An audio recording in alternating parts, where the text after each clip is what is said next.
I'm Senator Jesse James from the 23rd Senate District from Northwest Central Wisconsin. I'm Wisconsin State Senator LaTonya Johnson. I represent the 6th Senate District in Milwaukee. And we are here today to talk on a bipartisan level of May Mental Health Awareness Month. Okay, Senator Johnson, thank you for being here and thanks for having a conversation with me. You're kind of a veteran legislator in the Senate now, and I look up to you in that regard, and you're on the Mental Health Committee with me.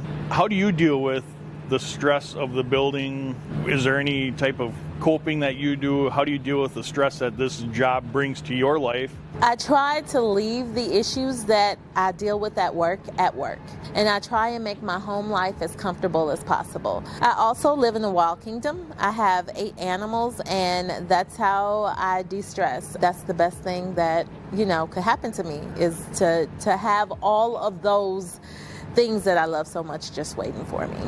Have we done anything as a state, as far as the legislature goes and through the Mental Health Committee or beyond, that you're proud of?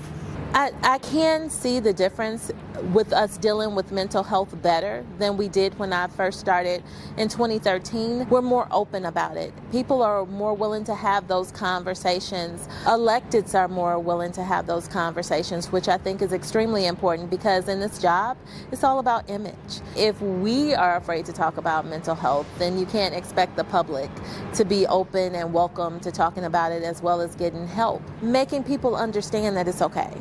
It's okay not to be okay. It's okay to need help. And when we start to talk about our mental health more, then it makes it a more open conversation for everybody else. So you've chosen 2 really stressful careers, being a police officer and being a politician. What do you do for your mental health? Well, that's a very good question. Being a law enforcement officer, before I found myself, I would just go home and veg out, decompress, and really sit and watch the TV. And I found that really wasn't good for me. So now I try to do some type of physical activity, go for a walk, I'll go play golf, and then also spend time with my granddaughters.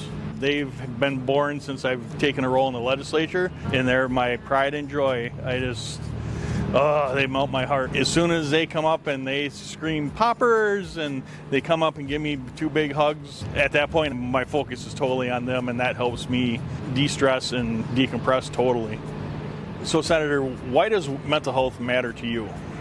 Mental health is extremely important to me because of living in Milwaukee. You see so much there, especially for our youth and our children. There's something called ACEs, Adverse Childhood Experiences. As a child care provider, I noticed that our kids were experiencing more and more at a younger age. Sometimes those children are experiencing trauma and their parents don't even realize it. What I've noticed is that sometimes these kids are exposed to some of the worst things that you could possibly imagine, and they're expected to get up and go to school the next day and be okay.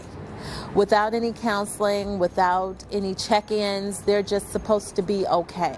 Especially for the Black community, sometimes there's a stigma around mental health, and the reality is, for me, I like to believe that everybody has some sort of mental health issues. It's all about how you deal with it, and just seeing some of the experiences as a child care provider that some of my kids had to deal with, but then being able to see how they coped on their own without any assistance at all. And then they grow up to be viable adults. I think that speaks volumes to the resilience of who our kids are, but it also speaks to the trauma of them having to go through life and do everything for themselves without the help that they need.